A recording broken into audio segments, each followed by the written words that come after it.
could say the story of UNBC really began, 60 years ago. But I think for most people, the effort really became consolidated, I guess, in the late 1980s, and there was a petition. 16,000 people around northern BC each paid $5 to sign this petition calling on the government to create a university here. And I think that's what's special about the UNBC history, is that it was a social movement. We offer programs from certificates right through to PhDs in arts, sciences, professional degrees, so a really comprehensive range of programming for a university of just over 4,000 students. You'd be hard-pressed really anywhere in the world to find a university of this size, in a community of this size, that offers the range of programming that we do, including a medical program and engineering.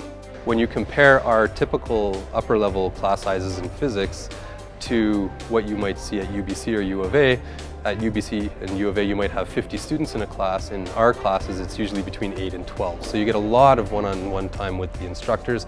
With the smaller class sizes, it allows more people to actually voice their opinion and to share with the prof, not only to get to know the prof, but to have them know how you think, and you can share your ideas with other people. And when you collaborate like that, it can really articulate on some of your ideas you've had, and you get to kind of get a different twist on them from other students who get to share as well. Canoe Course is really exciting. We're teaching the deck elf culture and teaching the history of the dugout canoe and the culture here. So we get to spend a lot of time talking about the language and the history, and the students that are involved are actually carving their own small maquettes, so a small miniature dugout canoe out of cottonwood as well. They're learning a bit of the language. And then there's two sides to the canoe, where one side's been carved already by Robert Frederick, and on the other side we have copied the image onto the other side, where the students will be taking turns carving that. So they'll get that experience of doing some detailed carving as well as the roughing out of a canoe. I think for them it's really rewarding. It's quite a bit of a change from the normal studies where you go into a class and read a book and look at pictures and stuff. They get to participate in the culture.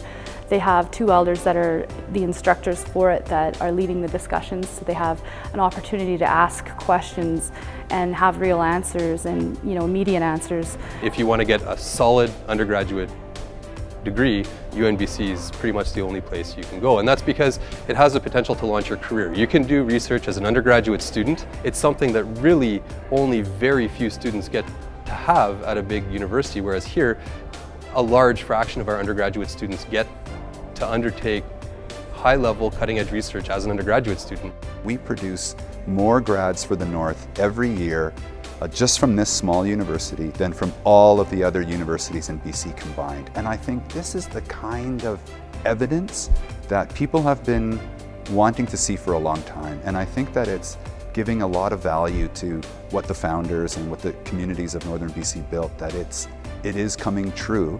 We don't have this in every community in northern BC, but we have grads in every community around northern BC. And I feel that this region is such an amazing place in terms of the issues that we're confronting here, in terms of the ecosystem diversity, the range of natural resources that we have, the First Nations diversity that we have in northern BC, the diversity of municipalities. And I just find that it's such an unusual opportunity to learn here, that to me is what can really make an education come alive for people.